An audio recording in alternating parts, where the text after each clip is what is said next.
Good morning, everyone. In our today's session, we are going to discuss specimen or format of capital account and current account in balance of payments. So let us see in balance of payment on the receipt side, that is credit side, number of items which are included are first of all merchandised, that is visible exports on private and government account. Yes, એટલે visible commodities છે એનું private account હોય કે government account through જે export થયું હોય એ. Then invisible item exports, things which we can not see and touch like services, એનું જે એક્સપોર્ટ કર્યું છે એનું જે રિસિપ્ટ થાય છે એ. Say for example services like shipping, banking, insurance, commercial and technical etcetera, આવી બધી સર્વિસીસ છે એ ઇનવિઝિબલ આઇટમ્સ ઓફ એક્સપોર્ટ છે અહીંયા ઇન્ક્લુડેડ થશે. Then expenditure in the country by foreign tourist. Yes, foreign tourist આપણી કન્ટ્રીમાં આવે તો એ લોકો એક્સપેન્સીસ કરે, લાઈક એ લોકો જ્યાં જે હોટલમાં સ્ટે કરે છે અને પેમેન્ટ કરશે, કોઈ એવી પબ્લિક પ્લેસ છે કે જે જ્યાંની ફીસ ટિકિટ્સ છે એની માટે પે કરશે, અહીંયાથી શોપિંગ કરશે કોઈ તો એનું પેમેન્ટ છે, તો that is expenditure in our country by the foreigners. Then receipts of interest, dividend, profit, etc. on investment made in foreign countries. Yes, આપણી કન્ટ્રીમાંથી ફોરેન કન્ટ્રીમાં આપણે ઇન્વેસ્ટમેન્ટ કર્યું હોય તો એને રિલેટેડ આપણને ઇન્ટરેસ્ટ રિસીવ થાય. દેન ડિવિડન્ડ ઇન્ટરેસ્ટ રિસીવ થાય, ઓર ત્યાં કોઈ એવો આપણે બિઝનેસ કરતા હોય તો એમાંથી પ્રોફિટ જે અર્ન થતો હોય એ. Then receipt on account of gifts, grants, donation, war indemnity etcetera.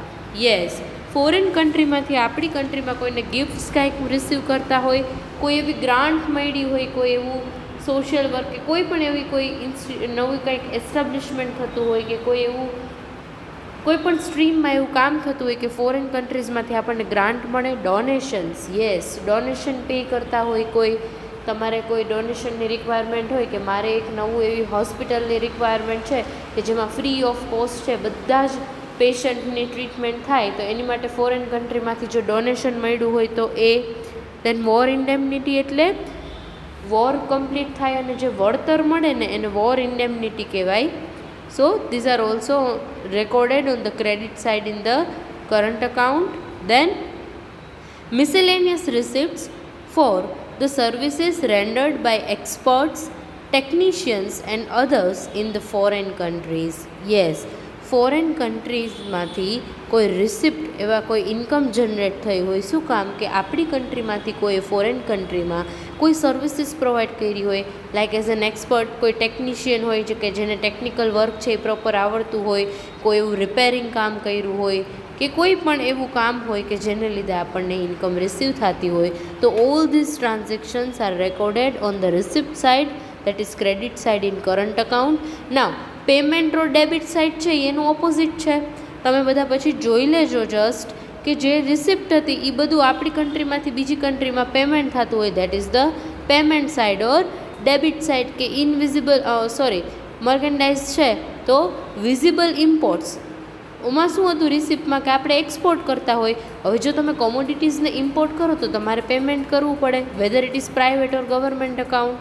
Invisible items છે એટલે સર્વિસીસ છે બધી, ટુરિસ્ટ એક્સપેન્ડિચર છે incurred by our citizen in the foreign country, આપણી કન્ટ્રીના સિટીઝન્સ છે એ ફોરેનમાં ફરવા જાય તો ત્યાં પેમેન્ટ કરવું પડે ને, તો એ ડેબિટ સાઇડ આવી જાય, that is payment side. So you just have to C it in homework. Next account is capital account. Yes, in capital account, first of all, receipt side, long-term foreign investment in the country in the form of equity, investment by foreign countries in securities. Yes, આપણી કન્ટ્રીમાં long term investment કર્યું હોય from foreign country, એમાં આવશે equity અને બીજું છે investment by foreign countries, એટલે કોઈ સિક્યોરિટીઝમાં કે ઇક્વિટીમાં ફોરેન કન્ટ્રીએ આપણી કન્ટ્રીમાં ઇન્વેસ્ટમેન્ટ કર્યું હોય તો એ ઇન્ક્લુડેડ છે. Then receipts on account of short term and long term loans, credit etcetera. Yes, short term loan હોય કે લોંગ ટર્મ લોન હોય એમાંથી કોઈ રિસિપ્ટ એટલે પેમેન્ટ આપણને મળવાનું હોય તો એ ઇન્ટરનેશનલ ફિનાન્શિયલ ઇન્સ્ટિટ્યુશન્સ છે, કોઈ ફોરેન ગવર્મેન્ટ છે કે પછી પ્રાઇવેટ ફોરેન ઇન્વેસ્ટર્સ છે. કોઈ એવા પ્રાઇવેટ ફોરેન ઇન્વેસ્ટર્સ હોય, ગવર્મેન્ટ છે ત્યાંની, કે પછી કોઈ પણ એવા ઇન્ટરનેશનલ ફિનાન્શિયલ ઇન્સ્ટિટ્યુશન્સ હોય કે જે આપણી કન્ટ્રીમાં શોર્ટ ટર્મ અને લોંગ ટર્મ લોન્સ છે એનું પેમેન્ટ કરતા હોય તો આપણને એ રિસિપ્ટ થાય. આપણે એ પેમેન્ટને રિસીવ કરીએ. So income will be generated in our country. Then receipt from sale of gold. Yes, આપણે ફોરેન કન્ટ્રીને ગોલ્ડ સેલ કરીએ તો આપણને ઇન્કમ જનરેટ થાય. Then change in currency reserves including changes in the foreign assets of the central bank of the country. Yes, આ currency રિઝર્વવાળો point આપણે last લેક્ચરમાં ડિસ્કસ કર્યો છે. એટલે કન્ટ્રીના કરન્સી રિઝર્વ્સ છે એમાં કોઈ ચેન્જીસ આવતા હોય અને ફોરેન અસેટમાં પણ ચેન્જ આવે અને central bank of the country છે એને ઇન્કમ છે એ જનરેટ થતી હોય. સો આ બધું રિસિપ્ટ સાઇડની વાત કરી. તો same thing will happen to opposite side. અત્યાર સુધી આપણે રિસીવ કર્યું, હવે આપણે પેમેન્ટ કરશું. Like long term foreign investment made in foreign countries in the form of equity and investment in foreign securities. એટલે આપણી કન્ટ્રીમાંથી ફોરેન કન્ટ્રીમાં ઇક્વિટીમાં કે કોઈ બીજી સિક્યોરિટીમાં આપણી કન્ટ્રીના લોકોએ ઇન્વેસ્ટમેન્ટ કર્યું હોય તો એ યસ શોર્ટ ટર્મ અને લોંગ ટર્મ લોન ત્યાંથી લીધી હોય તો આપણે એને રીપે તો કરવી પડે ને. તો એ લોન રીપે કરશું તો એ લોકોને આપણે પેમેન્ટ કરવું પડે. Then payment of for purchase of gold, કે ફોરેન કન્ટ્રી પાસેથી આપણે ગોલ્ડ પરચેસ કરીએ તો પણ આપણે એને મની પે કરવા પડે. અને કરન્સી રિઝર્વ્સ છે એમાં કોઈ ચેન્જીસ થાય સેન્ટ્રલ બેંકના તો એ પણ અહીંયા રેકોર્ડ થશે. So this is about current account and capital account. એકવાર હજી શાંતિથી ઘરે જોઈ લેજો, then it will be more clear to you. Now, so from this table, balance of payment of a country includes all the receipts and payments on the account of both visible items as well as the invisible items of export and import. એટલે export અને ઇમ્પોર્ટને related જેટલી પણ items છે, whether it is visible or invisible, all items will be included in this account. And from this it should be noted here that balance of payment, it is the balance of payment and not the balance of trade which shows or present real picture of the overall economy of a country. Yes, કોઈ પણ country છે ને એની economic situation, real economic situation જોવી હોય ને તો એ balance of trade ઉપરથી ખબર ન પડે, એ ઓનલી બેલેન્સ ઓફ પેમેન્ટ ઉપરથી જ ખબર પડે. સે for example, if there surplus in the balance of trade, તો એનો મતલબ એવું નથી કે કન્ટ્રી છે એ પ્રોસ્પર સ્ટેજમાં છે, કે કન્ટ્રીની પ્રોસ્પરિટી બતાવે છે. પણ જો બેલેન્સ ઓફ સ્ટેજમાં, જો બેલેન્સ ઓફ ટ્રેડમાં જો ડેફિસિટ હોય ને તો એનો મતલબ પણ એવો નથી કે કન્ટ્રી છે એની સિચ્યુએશન પુઅર છે. બટ એના માટે આપણે બેલેન્સ ઓફ પેમેન્ટ જોવું પડશે. સે ફોર એક્ઝામ્પલ, કોઈ પણ કન્ટ્રીનું બેલેન્સ ઓફ ટ્રેડ છે એમાં સરપ્લસ છે, બટ આ તો બેલેન્સ ઓફ ટ્રેડ તો ખાલી વિઝિબલ આઇટમ્સ જ ઇન્ક્લુડ કરે છે. પણ જો તમારે બેલેન્સ ઓફ ટ્રેડમાં સરપ્લસ હોય અને ઇનવિઝિબલ આઇટમ્સનું વધારે ને વધારે પેમેન્ટ બીજી કન્ટ્રીને કરવાનું હોય, તો બેલેન્સ ઓફ ટ્રેડમાં સરપ્લસ હોય તો પણ પેમેન્ટ વધારે છે સર્વિસીસનું, તો એ ડેફિસિટ થઈ જશે. એટલે કોઈ પણ કન્ટ્રીની સિચ્યુએશન જોવી હોય તો એ બેલેન્સ ઓફ પેમેન્ટ ઉપરથી જ ખબર પડે. ઓપોઝિટ સિચ્યુએશન કે બેલેન્સ ઓફ ટ્રેડ છે એમાં ડેફિસિટ છે, બટ જે સર્વિસીસ આપણે ફોરેન કન્ટ્રીમાં રેન્ડર કરી છે એની માટે એટલું બધું પેમેન્ટ રિસીવ થશે કે આપણી કન્ટ્રીમાં સરપ્લસ થઈ જશે. ઇટ મીન્સ કે કોઈ પણ કન્ટ્રી છે એની બેલેન્સ ઓફ ટ્રેડ ઉપરથી તમે ક્યારેય ઇકોનોમિક સિચ્યુએશન છે એ પ્રિડિક્ટ ન કરી શકો. For that you have to check the balance of payment. આવી જ સિચ્યુએશન છે એ ઇન્ડિયામાં ઇન્ડિપેન્ડન્સ પહેલાં છે એ થઈ હતી. સો એટલે ઇન્ડિપેન્ડન્સ પહેલાં શું થયું હતું કે બેલેન્સ ઓફ ટ્રેડ છે ને આપણી કન્ટ્રીનું એમાં સરપ્લસ રાખી હતી. ડેલિબરેટલી જે બ્રિટિશ ગવર્મેન્ટ હતી ને એને ડેલિબરેટલી ઇન્ડિયાના બેલેન્સ ઓફ ટ્રેડમાં સરપ્લસ બતાવી હતી. એટલે શું થાય કે આપણે વધારે ને વધારે ઇનવિઝિબલ આઇટમ્સ છે એને ઇમ્પોર્ટ કરીએ, કે આપણને તો એમ થાય કે આપણા બેલેન્સ ઓફ ટ્રેડમાં તો સરપ્લસ છે તો આપણે એક્સપોર્ટ વધારે કરીએ છીએ અને ઇમ્પોર્ટ ઓછું કરીએ છીએ. એટલે આપણે શું કર્યું કે ઇનવિઝિબલ જેટલી પણ આઇટમ્સ છે ને એનું ઇમ્પોર્ટ વધારે કર્યું અને પછી શું થયું, ઓવરઓલ છે ઇમ્પોર્ટ વધારે થતું હતું એટલે સિચ્યુએશન છે એ અનફેવરેબલ થઈ ગઈ અને એમાં ડેફિસિટ આવી ગઈ. સો this is about the structure of balance of payment. Now our next topic is balance of payment always balances. Yes, balance of payment must always balances in accounting sense. Yes, accounting senseમાં છે ને balance of payment always balance થઈ જવું જોઈએ. It means all the debit must be equal to credits if entries are consistently made. જો બધી જ countries છે એ consistently તમે કરતા હોય, એન્ટ્રી છે બધી જ કન્ટ્રીમાં, તો ડેબિટ અને ક્રેડિટ છે ને બે ઇક્વલ થઈ જવું જોઈએ. And when there is a credit for a country there is a corresponding debit for the other country. એટલે એક કન્ટ્રીની બુક્સ ઓફ અકાઉન્ટ્સમાં જો કોઈ પણ વસ્તુ ક્રેડિટ થતી હોય તો સામે જે બીજી કન્ટ્રી સાથે ટ્રાન્ઝેક્શન થાય છે એની બુકમાં છે એ ક્રેડિટ થઈ જવું જોઈએ. એટલે જે વસ્તુ તમે ડેબિટ કરી એ ક્રેડિટ સામે બીજામાં કરવાની, અને જે વસ્તુ તમારામાં ડેબિટ કરી ક્રેડિટ કરી સામે બીજામાં ડેબિટ થઈ જવી જોઈએ.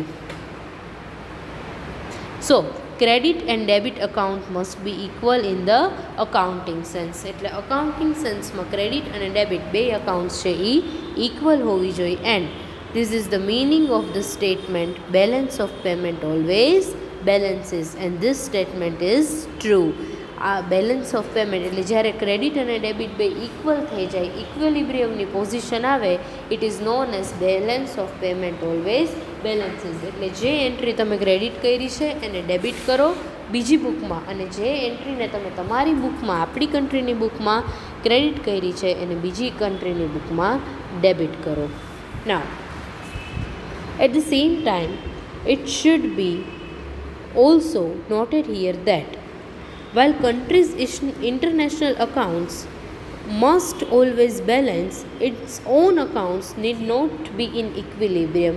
આપણે કીધું કે કોઈ પણ કન્ટ્રી જ્યારે ઇન્ટરનેશનલ ટ્રેડિંગ કરે છે એટલે જે ઇન્ટરનેશનલ અકાઉન્ટ છે ને એ બેલેન્સ હોવા જોઈએ. It means credit should be equal to debit. But જ્યારે આપણે ઇન્ટરનલ અકાઉન્ટ્સની વાત કરીએ, આપણી જ કન્ટ્રીના અકાઉન્ટ્સમાં ઇક્વિલિબ્રિયમ નહીં હોય તો ચાલશે, ત્યારે ઇક્વિલિબ્રિયમની રિક્વાયરમેન્ટ એટલી બધી હોતી નથી. સો for example, if country has debited balance on current account, it means that it is either importing capital on long or short term. એટલે જો કોઈ પણ કન્ટ્રીના કરંટ અકાઉન્ટમાં ડેબિટ બેલેન્સ હોય તો એનો મતલબ શું થાય કે કાં તો એ કેપિટલ છે એ બીજી કન્ટ્રી પાસેથી ઇમ્પોર્ટ કરે છે લોંગ ટર્મ માટે ઓર શોર્ટ ટર્મ માટે, અને કાં પછી એ ગોલ્ડને એક્સપોર્ટ કરે છે, or it is receiving donation from foreign countries, અને કાં પછી ફોરેન કન્ટ્રી પાસેથી ડોનેશન છે એ રિસીવ કરતી હોય છે. સો this is known as balance of payment always બેલેન્સીસ, કે જે વસ્તુ તમે ડેબિટ કરો છો એને બીજી કન્ટ્રીની બુકમાં ક્રેડિટ કરી દેવાનું.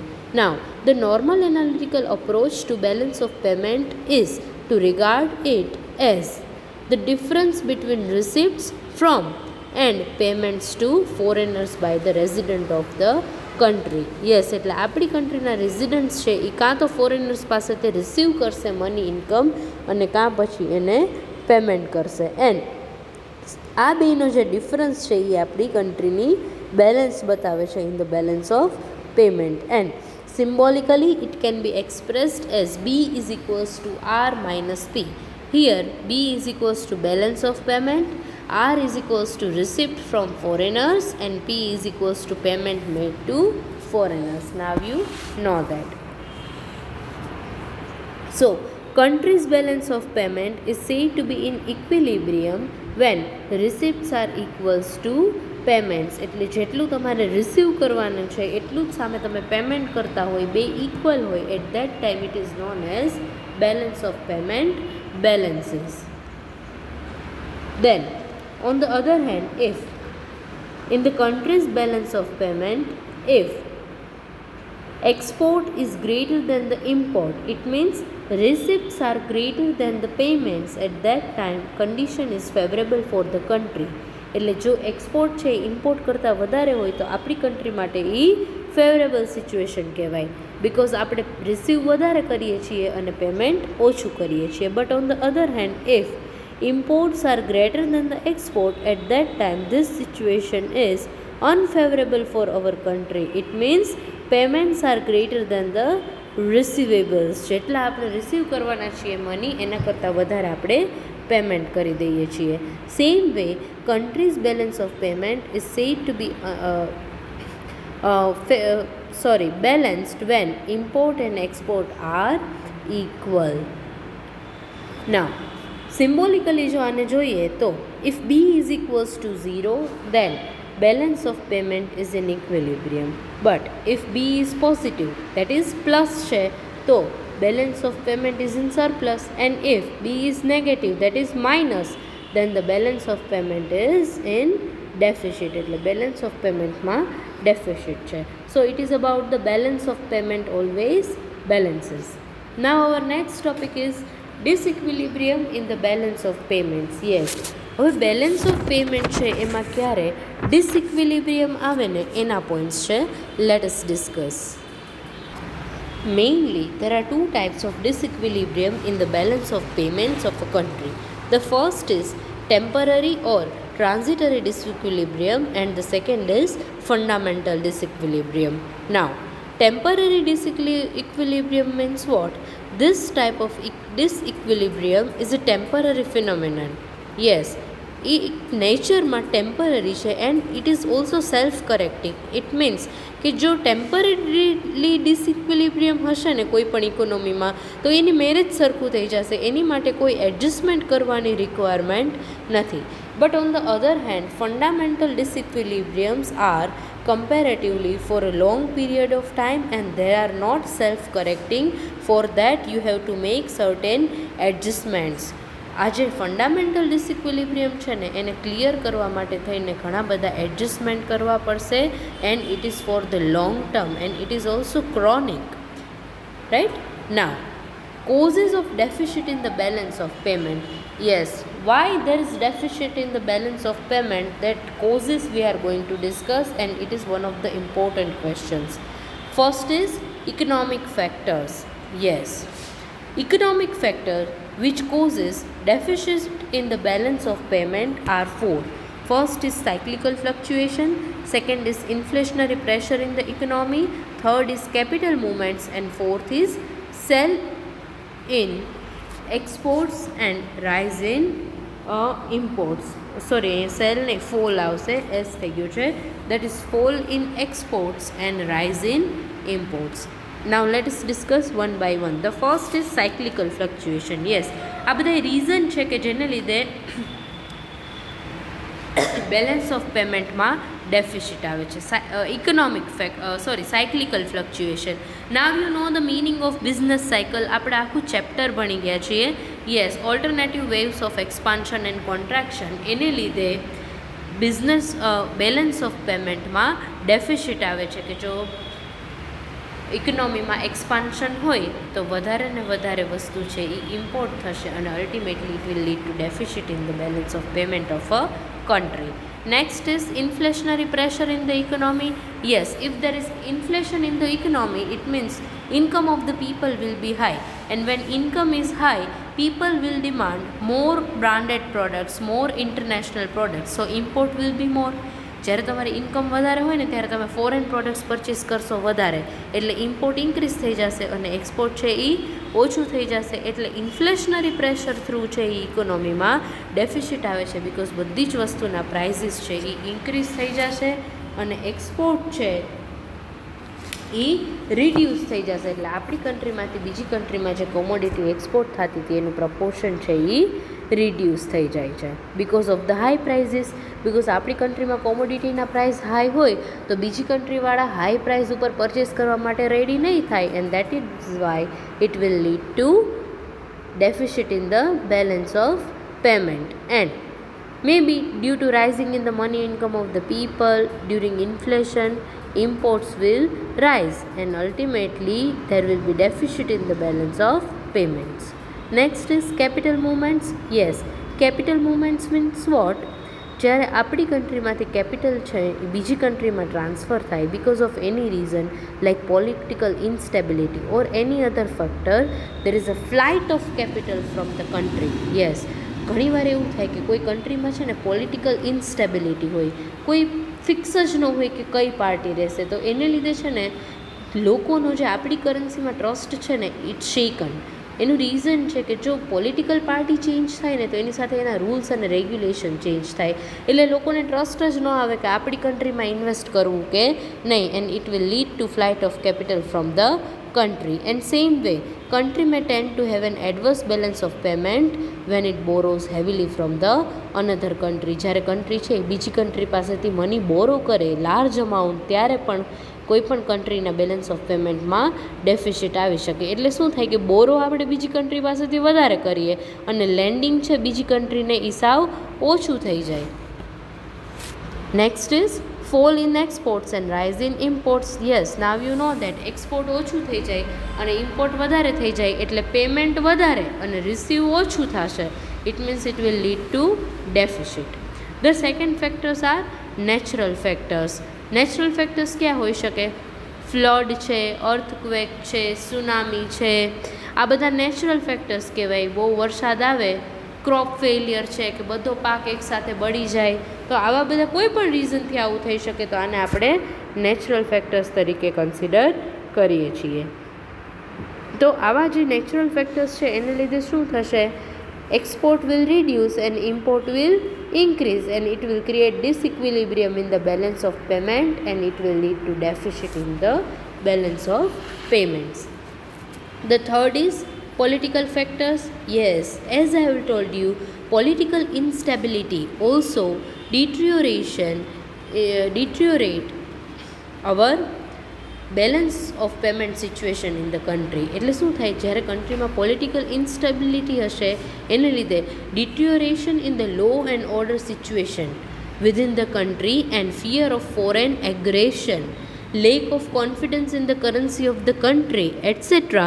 will disrupt the productive apparatus within the country, and it will cause decline in the exports and an increase in the imports. જે કન્ટ્રીમાં પોલિટિકલ ઇન્સ્ટેબિલિટી હશે ને એ કન્ટ્રીનો કરન્સીમાં કોઈનો કોન્ફિડન્સ રહેશે નહીં અને એને લીધે જે બેલેન્સ ઓફ પેમેન્ટ છે એમાં ડિસઇક્વિલિબ્રિયમ ક્રિએટ થશે અને એક્સપોર્ટ ઇન્ક્રીઝ થશે અને ઇમ્પોર્ટ છે એ ડિક્રીઝ થશે. Next and fourth is miscellaneous factors. Miscellaneous factors includes mainly 4 other points. First is high rate of growth of population may need more imports and a reduction in the export. આપણને ખ્યાલ જ છે કે આપણું population છે એ થોડા વધારે રેટથી increase થાય છે. હવે આ પોપ્યુલેશન ઇન્ક્રીઝ થાય છે એની સાથે એ લોકોની ડિમાન્ડ પણ ઇન્ક્રીઝ થાય છે, but we are not able to match the supply to the population in our country, and that is why we have to import goods from the other countries to cope up with the demand of our country. આપણું જે ટાઈપનું population છે, જેટલું population છે એની સામે એટલું production નથી થતું, એટલે આ બે વસ્તુને મેચ કરવા માટે થઈને આપણે બીજી કન્ટ્રી પાસેથી ઇમ્પોર્ટ છે એ કોમોડિટી વધારે કરવા પડે છે. Then structural changes in the economy may alter the demand for exports and imports adversely. Yes, કોઈ પણ કન્ટ્રીની ઇકોનોમીમાં જો સ્ટ્રક્ચરલ ચેન્જીસ આવે ને તો એને લીધે એક્સપોર્ટની ડિમાન્ડ છે એ ચેન્જ થઈને ઇમ્પોર્ટમાં વહી જશે, એટલે એની ઉપર એડવર્સ ઇમ્પેક્ટ આવશે. દેન changes in the taste and preference, habit, fashion, etc. of the people also affect the demand pattern of export and import. હવે જેમ જેમ તમે સમજતા થઈ જાઓ છો એમ તમને જો ઇન્ટરનેશનલ બ્રાન્ડ્સ છે એ વધારે તમારી લાઇકિંગ્સ હોય એના પ્રત્યે, તો તમે શું કરશો? ડોમેસ્ટિક યુઝ કરવાને બદલે ફોરેન કન્ટ્રીની પ્રોડક્ટ્સ યુઝ કરશો, એટલે ઇમ્પોર્ટ છે એ ઇન્ક્રીઝ થઈ જશે અને એક્સપોર્ટ છે એ ડિક્રીઝ થઈ જશે. તમારા ટેસ્ટ છે, પ્રેફરન્સ છે, ફેશન ચેન્જ થતી હોય, તમને એમ થાય કે ફોરેનમાં જે ટાઈપની ફેશન છે એ જ ટાઈપની ફેશન અહીંયા હોવી જોઈએ, પણ એ મળતું નથી, તો તમે ફોરેન કન્ટ્રીના કોમોડિટીઝ છે એ ડિમાન્ડ કરશો. દેન discovery of new substitutes for exports and development of alternative sources of supply may also cause deficit in the country's balance of payment. Yes, આપણે જે કોમોડિટી ફોરેનમાં એક્સપોર્ટ કરીએ છીએ ને, જો ફોરેનમાં એ કોમોડિટીનું સબસ્ટિટ્યૂટ ફાઇન્ડ આઉટ થઈ જાય તો પછી આ વસ્તુ પોસિબલ થશે નહીં. તમને ખ્યાલ છે કે અત્યારે આપણે બધી જ કન્ટ્રીમાં વેક્સિન, ઘણી બધી કન્ટ્રીમાં વેક્સિન મોકલીએ છીએ, એક્સપોર્ટ કરીએ છીએ, બટ જો એ કન્ટ્રી પણ વેક્સિન બનાવવાનું ચાલુ કરી દે તો પછી આપણે એક્સપોર્ટ કરી શકશું વેક્સિન? Obviously not possible. એટલે આપણે જે વસ્તુનું પ્રોડક્શન કરીને એક્સપોર્ટ કરીએ છીએ એનું જો ફોરેન કન્ટ્રીમાં એનો ઓલ્ટરનેટિવ, એનો સબસ્ટિટ્યૂટ મળી જાય તો એક્સપોર્ટ છે એ ડિક્રીઝ થઈ જાય અને કન્ટ્રીના બેલેન્સ ઓફ પેમેન્ટ છે એમાં ડેફિસિટ આવી જાય. So it is about the disequilibrium in the balance of payments of a country. We will continue with the same chapter in next session. આજે આટલું રાખીએ. Thank you very much. See you all in the next session.